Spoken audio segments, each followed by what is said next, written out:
Ah yes, Gotham City, a place of shadows, mystery, and the world's greatest detective, except not this time. Before we get the gruff voice, the tragic alleyway flashbacks, and the I'm vengeance, fear, I'm Batman. Ladies and gentlemen, meet Booster Gold, with a guy who might actually beat Batman to the DCU stage. Yep, according to the DCU's current roadmap, Batman's taking his sweet time, and by the time the Caped Crusader shows up, Booster might already be filming TikToks with Superman. Well, not literally, but also maybe literally. This summer, James Gunn and Peter Safran officially kicked off their shiny new DCU with Superman. Big Blue Boy Scout, brand new universe, a fresh start for a franchise that, let's be honest, has had more reboots than your cousin's Minecraft server. Fans? Hyped, because this isn't just another standalone film. It's the first domino in the Gods and Monsters chapter of the DCU. And naturally, everyone's like, cool, Superman's here, but where's Batman? Because in DC fan brains, you can't have one without the other. They're like peanut butter and jelly, or Snyder Cut fans and Twitter threads. But here's the twist. Batman's still way off, and that's not just speculation. Gunn has made it clear, no project in the DCU moves forward unless its script is rock solid, and right now, the Batman script for the brave and the bold? Yeah, not there yet. So here's the deal.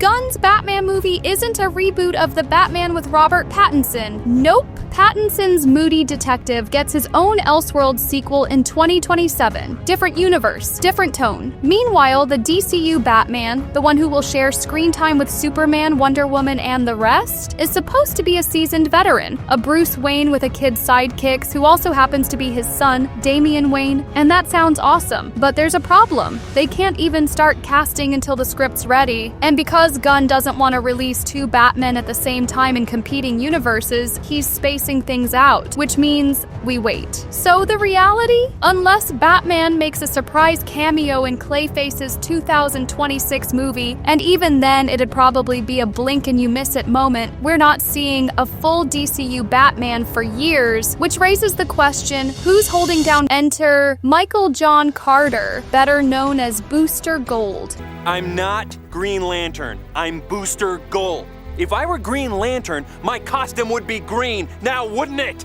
On paper, he's a time-traveling hero from the 25th century. In reality, he's a washed-up college football star who steals some advanced tech from a museum and comes to our time to be famous. Yes, really, he's basically a superhero influencer. Think Iron Man's suit, mixed with Ryan Reynolds' Deadpool energy, and just a sprinkle of, please validate me. And here's the kicker, Booster Gold. He's from Gotham, which means in the DCU, he could actually be the first Gothamite hero we meet before Batman. Wrap your head around that. The first time the DCU takes us to Gotham, we're not meeting the world's greatest detective. We're meeting the guy who'd probably charge for selfies at Comic-Con. Unlike the brave and the bold, Booster Gold's project already has a showrunner, David Jenkins, the same guy behind Our Flag Means Death. The pilot is being written, development is moving, and because Booster isn't Batman-level iconic, the pressure's lower. Gunn and Safran can take risks, make it weird, make it fun, without worrying about angry fan petitions if the cape's the wrong shade of black.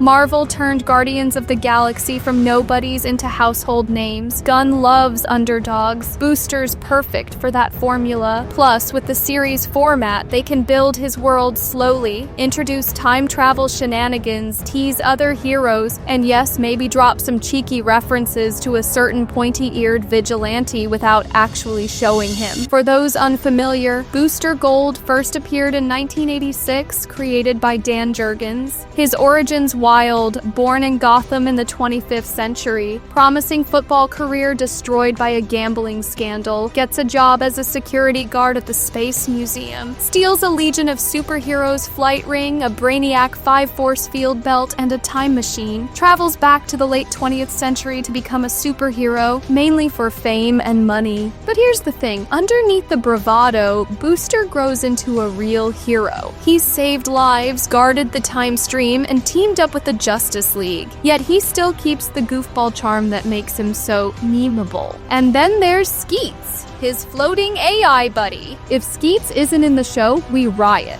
If Booster arrives before Batman, it does a few interesting things for the DCU. It shows Gunn's willing to subvert fan expectations. It opens the door for Gotham stories that aren't just grim crime dramas. It lets them sprinkle in teases about Batman's world before fully committing. And when Batman does arrive, he's walking into a Gotham that's already got history. That's exciting. Booster Gold beating Batman to the screen might sound crazy now, but if Gunn plays this right, we could be looking at the DCU's next cult favorite. Imagine the day Batman finally shows up in the DCU and Booster Gold is there like, oh hey, you're that guy from the memes. Welcome to the new DCU, folks. The future is gold, and it's showing up before the bat. If you want, I can now expand each act with deep comic arcs, fan theories, behind-the-scenes production context, and side tangents so it hits the full 5,000 words with pacing built for a 20 to 25 minute Holly Molly episode. Do you want me to go ahead and fully flesh that out into the final long-form version? That's where the humor, lore, deep dives, and visual cue timing will really shine.